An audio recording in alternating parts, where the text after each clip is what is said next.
In the name of God of the entire mankind, whose kindness is profound, whose mercy is everlasting.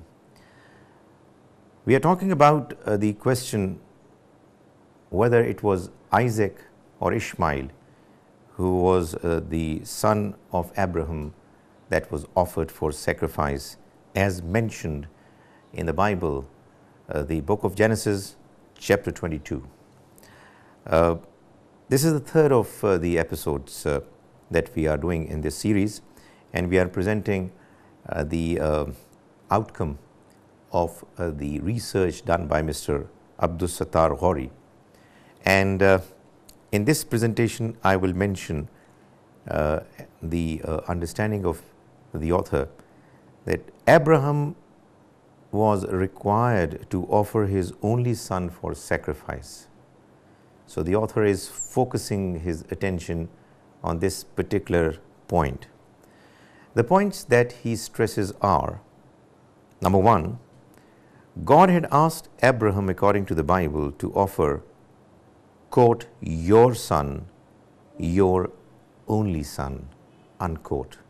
So the one that was to be sacrificed had to be the only son of Abraham. The second point that he mentions is that Abraham's firstborn son, according to the Bible, was Ismail, when Abraham was 86 years old, according to Genesis chapter 16, verse 16. The third point that the author mentions is that Isaac was Abraham's second-born son and was born when Abraham was 100 years old, according to the Bible, book of Genesis, chapter 17, verse 17.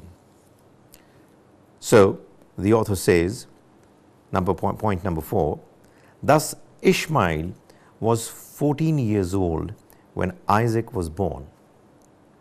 It was only Ishmael, therefore, who could be called the only son of Abraham. The fifth point that he mentions is that the Bible emphasizes that the only son to be sacrificed was your only son in Genesis chapter 22, verse 2. And therefore, the mention of your son or your only son could not refer to the only son of Abraham's first wife, Sarah.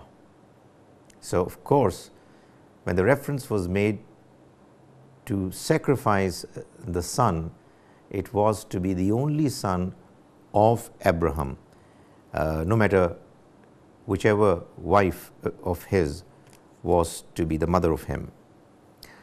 The sixth point that he mentions is that the sacrifice, according to the same verses 1 and 2 of book of Genesis chapter 22, according to the mention of the Bible, it was a test, and for that purpose the beloved son had to be sacrificed.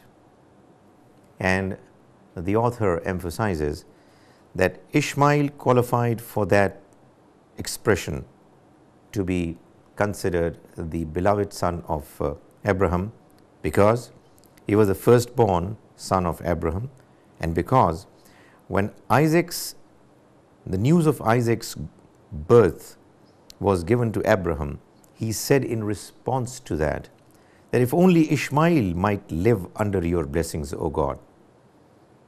Book of Genesis chapter 17, verse 18. In other words, even when Abraham got the good news of Isaac's birth as well, that it was round the corner, Abraham prayed for the long life, for being blessed for Ishmael. Then the author goes on to say that the son was a lad, that is in the early teens, according to the Bible, when he was taken for the purpose of sacrificing.